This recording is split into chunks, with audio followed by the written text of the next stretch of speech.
নমস্কার প্রিয় বন্ধুরা, লাকি ব্লগ রেসিপি সবাইকে স্বাগত জানাচ্ছি। আজকে দুপুরের মেনু হলো কি তোমাদের সাথে শেয়ার করব। এখানে হলো ভাত্তার শাক। তো অনেক দিন বলছে ভাত্তার শাক আনার জন্য, তো নিয়ে এসেছে। আর দামটাও বেশি, কেজি 120 টাকা করে। তো যাই হোক, ভাত্তার শাক রান্না করলাম। আর এখানে আছে দেখো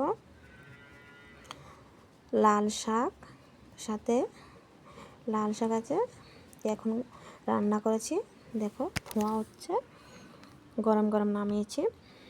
তো এখানে লাল শাক, আবার এখানে আছে দেখো টমেটো, পেঁয়াজ দিয়ে লঙ্কা দিয়ে একটু ঝাল করেছি, বলতে গেলে কষা করেছি। তো সামান্য একটু রসুনও দিয়েছি। খেতে না দারুণ টেস্ট লাগে গরম গরম ভাতের সাথে। যারা একবার খাবে ওদের মাছ মাংস আর কিছু লাগবে না, এত টেস্ট। যাই হোক, তো এটা করলাম। আর এখানে আছে দেখো রুই মাছের তেল, পেঁয়াজ দিয়ে কাঁচা লঙ্কা দিয়ে রান্না করলাম। রুই মাছের তেল, অনেক দিন তো হয়েছে নিরামিষ খেয়েছি, তো আজকে তো এত কিছু সেই জন্য রান্না হয়েছে, মাছ মাংস খাবে। আর এখানে আছে দেখো রুই মাছের পোস্ত। পোস্ত বলতে সামান্য একটু পোস্ত বাটা দিয়েছি, পেঁয়াজ দিয়ে করেছি, সামান্য একটু তার মধ্যে পোস্ত বাটা দিয়েছি, খেতে ভালো লাগবে। তো রুই মাছের ঝোল রান্না করলাম পেঁয়াজ দিয়ে আর পোস্ত দিয়ে। আর এখানে আছে দেখো মাংস, যে চিকেন। তো চিকেন রান্না হয়েছে, একদম আলু দিয়ে চিকেন রান্না করেছি।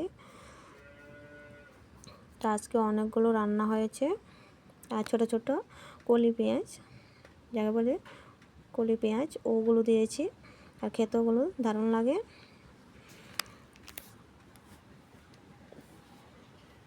তো অনেকদিন পরে এভাবে খাওয়া দাওয়া হবে।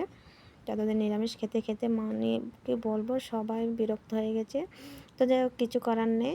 তো নখ কাটা গিয়েছে, তো ওই দিন তো আর খাওয়া যায় না, পরের দিন মাছ মাংস খেতে হয়। তো কে কীভাবে খায় জানি না, তো আমরা নখ কাটার পরের দিনে খাই, সেজন্য এত কিছু রান্না সব দুপুরবেলা খাওয়া দাওয়া হবে জমিয়ে। তো ভিডিওটা তোমাদের কাছে কেমন লাগলো অবশ্যই কমেন্টের মাধ্যমে জানাবে। যারা পুরনো বন্ধু তারা অবশ্যই লাইক শেয়ার করবে। যারা নতুন বন্ধু হয়ে ভিডিওটা দেখবে তোমরা অবশ্যই সাবস্ক্রাইব করে দেবে। আর সবার জন্য অনেক অনেক ভালোবাসা রইলো। আর সবাই নিমন্ত্রণ, আমাদের বাড়িতে চলে আসবে, সবাই খাওয়া দাওয়া করবে। তো যাই হোক, ভিডিওটা তোমাদের কাছে কেমন লাগলো অবশ্যই তা জানাবে। সবাই ভালো থাকবে, সুস্থ থাকবে। নমস্কার।